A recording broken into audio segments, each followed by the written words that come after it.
Hi friends, आप देख रहे हैं अंकित टॉक्स।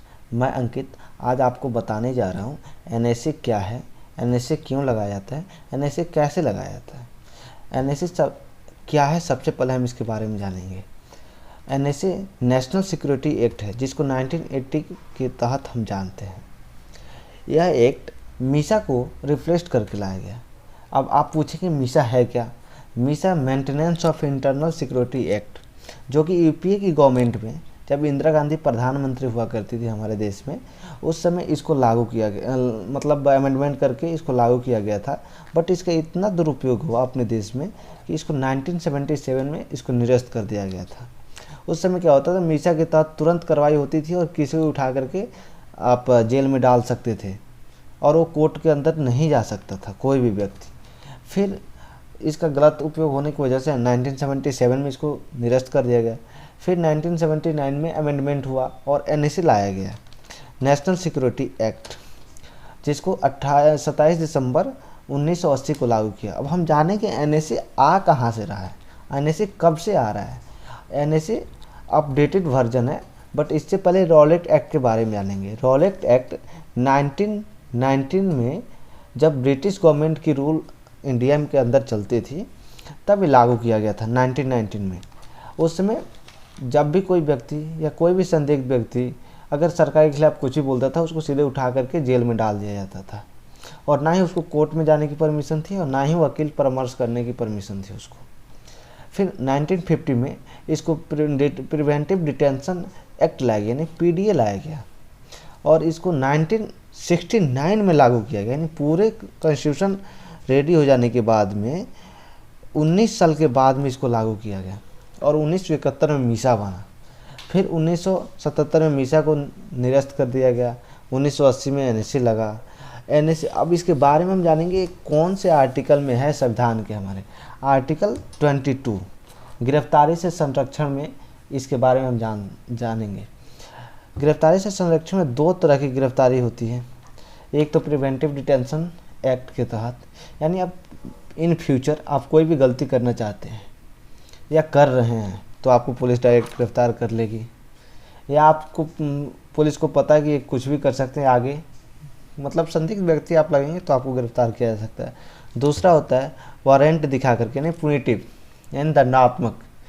जब पुलिस आपको पुनिटिव की तहत जाएगी गिरफ्तार करने, तो आपको वारंट सबसे पहले दिखाएगी, हम आपको इस वारंट के तहत गिरफ्तार कर रहे हैं और 24 घंटे के अंदर हम आपको कोर्ट में पेश करेंगे। उस समय कोर्ट का रूल होता है और उसमें आपको वकील रखने का पूरा परामर्श होता है। बट प्रिवेंटिव डिटेंशन एक्ट के तहत ना ही आपको वकील रखना है, ना ही आपको कोर्ट में जाना है, सीधे पुलिस के अंडर में आप रहिएगा। वो अपनी डिटेंशन सेंटर में डालेगी और वहाँ पे आपको रखेगी। प्रिवेंटिव डिटेंशन एक्ट के तहत 6 लोग आते हैं: आफ्सा, टाडा, पोटा, मीसा, एनएसए, यूएपी। आफ्सा था वो आर्मल फोर्स के द्वारा लगाया जाता था। ये आर्मी वाले एरिया में ज़्यादातर लगाया जाता था। जब संदिग्ध पता चलता था आतंकवादी हो सकते हैं इस एरिया में या कुछ भी हो सकता है, उसमें डायरेक्ट आर्मी उसमें जाती थी और चेकिंग करती थी, घर की तलाशी करती थी। बट इसका बहुत ज़्यादा दुरुपयोग हुआ, फिर इसको भी रोक दिया गया। फिर पोटा, टाडा ये टेररिस्ट के ऊपर लगाया जाता है। Misa maintenance of internal security act, इसको 1977 में ख़त्म कर दिया गया। उसके जगह पे रिप्लेस करके एनएसए लाया गया, जो कि 1980 में 27 दिसंबर 1980 को लागू किया गया। और फिर यूएपी अनफुल प्रिवेंटिव एक्टिविटीज लॉ जो होता है, इसके तहत आपको गिरफ्तार किया जा सकता है यूएपीए के तहत और आपको जेल में डाला जा सकता है आराम से। अब एनएसए के बारे में जानेंगे। एनएसए लग गया, उसके बाद में क्या कर सकते हैं। एनएसए लग जाने के बाद में आपको पुलिस डायरेक्ट गिरफ्तार करके 12 महीने तक अपने कस्टडी में रख सकती है। सबसे पहले तो 5 दिन तक पुलिस रिमांड पे आप रहिएगा, अगर ज़रूरत पड़ी तो 10 दिन तक आपको रिमांड पे रखा जा सकता है। उसका सेंट्रल या फिर स्टेट गवर्नमेंट डिसाइड करेगी आपको रखना कहाँ है, मतलब अपर लेवल की थोड़ी बात हो जाती है, गवर्नमेंट के ऊपर की ये बात होती है कि कहाँ रखना है आपको। उसके बाद में आपको कस्टडी में रखा जाएगा, जहाँ भी डिटेंशन सेक्टर होगा वहाँ पे रखा जाएगा। दूसरी चीज़ कि अगर एनएसए लग गया, अगर आप गिरफ्तारी नहीं दे रहे हैं तो आपका एनकाउंटर भी किया जा सकता है। ये मत भूल जाइएगा कि हाँ गिरफ्तारी अगर नहीं दी मैंने तो भाग जाएंगे कहीं या फिर कुछ भी नहीं। आप अगर जहाँ भी मिलेंगे आपको तुरंत एनकाउंटर कर दिया जाएगा, शूट आउट कर दिया जाएगा। एनएसए लगने के बाद में यही होता है। उस समय अगर एनएसए गलती से भी लग गया ना तो एक पुलिस का छोटा से छोटा भी आपको जो सिपाही बोल सकते हैं वो अपना पूरा औकात आपको दिखा सकता है, घसीट के लेके जा सकता है। ये इतने हार्मफुल लॉ भी है और इफ़ेक्टफुल भी है, दोनों है। अगर आप गलती नहीं करते हैं तो आपके लिए सही है, अगर गलती करते हैं तो फिर वो तब भी सही है। ये लॉ लग जाने के बाद में यही होता है।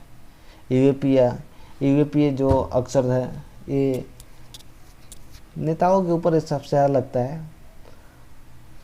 टाडा पोटा के बारे में जान गए। अगर आपको और भी जानना है टाडा के बारे में डिटेल, आसफा के बारे में, पोटा के बारे में, ईवीपीए के बारे में, मीसा के बारे में, तो आप कमेंट करके ज़रूर बताइए।